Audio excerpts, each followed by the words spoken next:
Hi friends, today we'll discuss about banking exam questions and answers.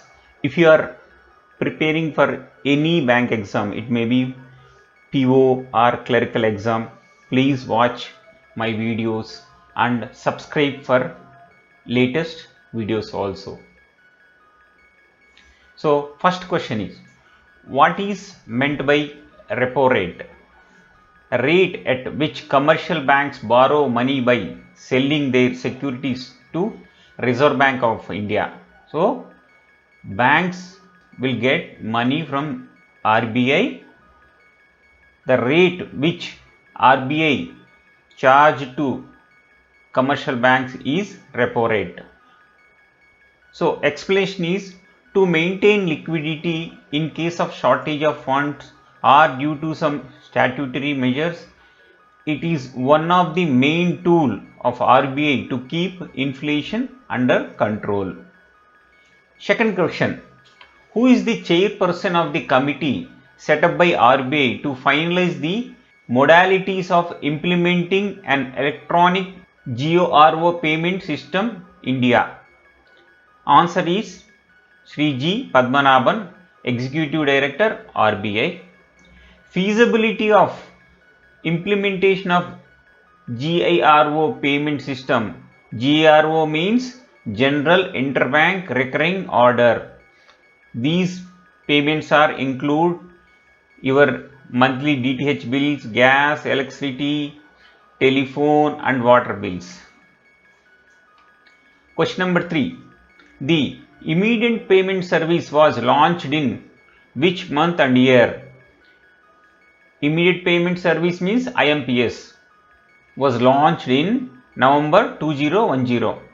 IMPS, immediate payment service, is available 24/7 throughout the year. No holiday for IMPS payments.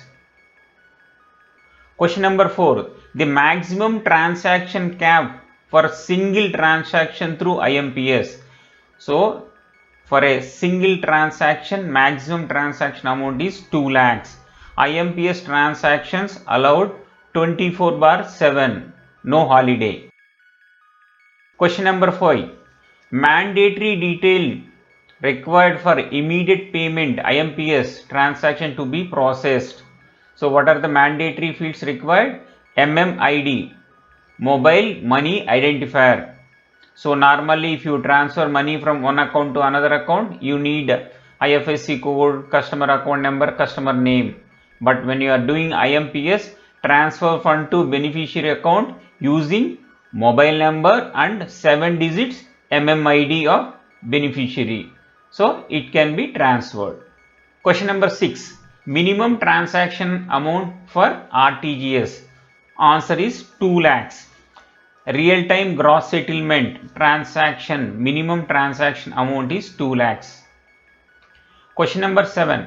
Minimum lot size for priority sector lending certificates trading. So lots size should be 25 lakhs and multiple thereafter. So it should be 25 lakhs, 50 lakhs, 75 lakhs, 1 crore. So the minimum lot size should be 25 lakhs. Question number 8. What is the maximum limit for the subscription of the sovereign gold bond scheme for individuals and HUFs? So maximum is 4 kgs. Minimum is 1 gram. 4 kg for individual, 4 kg for HUF, 20 kgs for trust and similar entities for a physical, means one financier. That can be notified by the government from time to time. Question number 9. What is the age limit to be eligible as a director of a PSU bank, public sector unit bank? Between 35 to 67 years. The candidate should have special knowledge or practical experience in areas useful for banks. Question number 10. How many batches in a day are executed for NEFT payments? Answer is 48 batches. The settlement of the first batch commences after 00 30 means early morning hours, and the last batch at 00 means night 12 o'clock.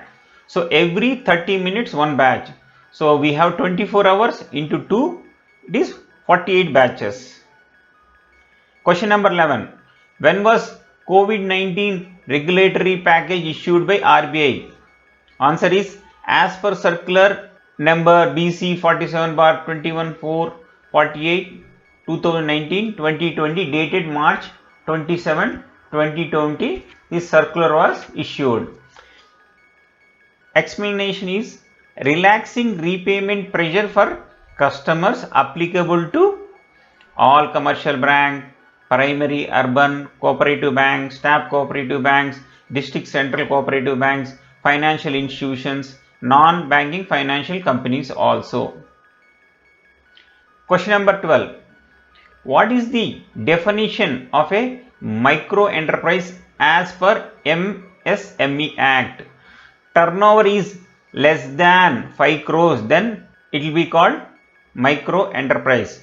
MSMEs will now be called micro units if they have investments up to 1 crore and turnover of less than 5 crores, then it is called as a micro enterprise.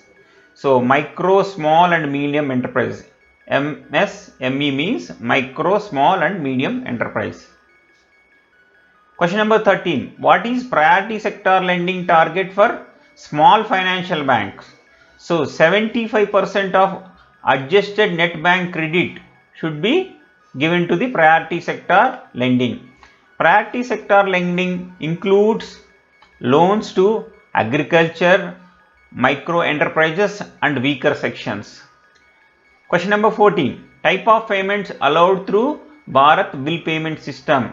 Repetitive and recurring payments are allowed. Payments occur monthly like DTH bills, gas, electricity bills, telephone bills, water bills. Customer allowed to pay through BBPS. Question number 15. Periodic updation of KYC for the existing customer with high risk category. So every 2 years you have to update your KYC details.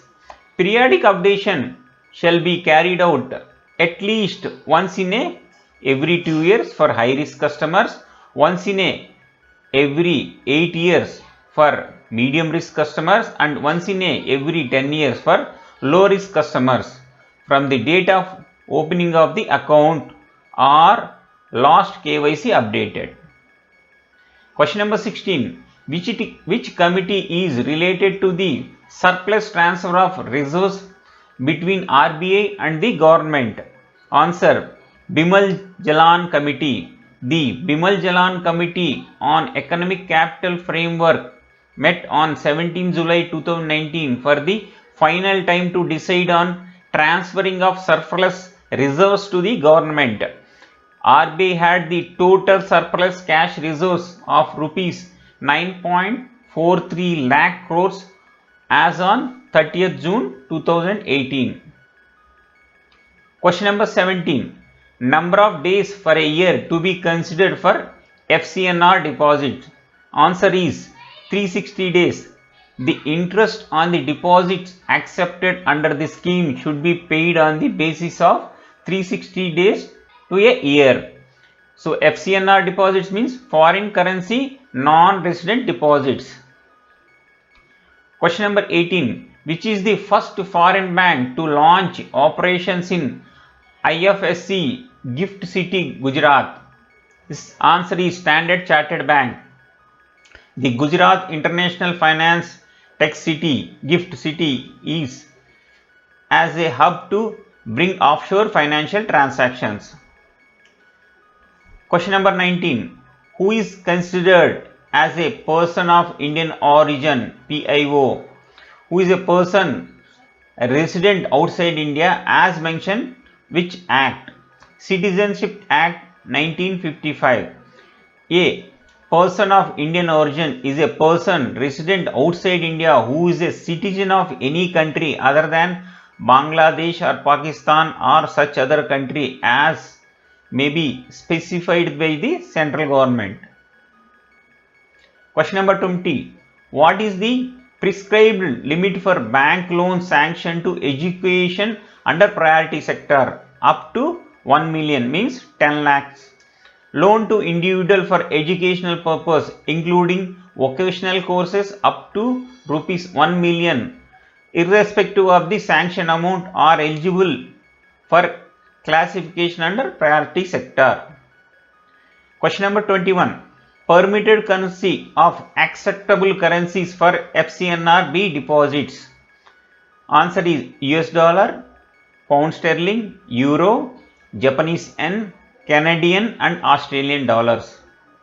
These currencies are acceptable for FCNRB deposits. So, when you open your FCNR deposit, it should be in above currencies. When it is matured, then also it will be given in these currencies only. Question number 22.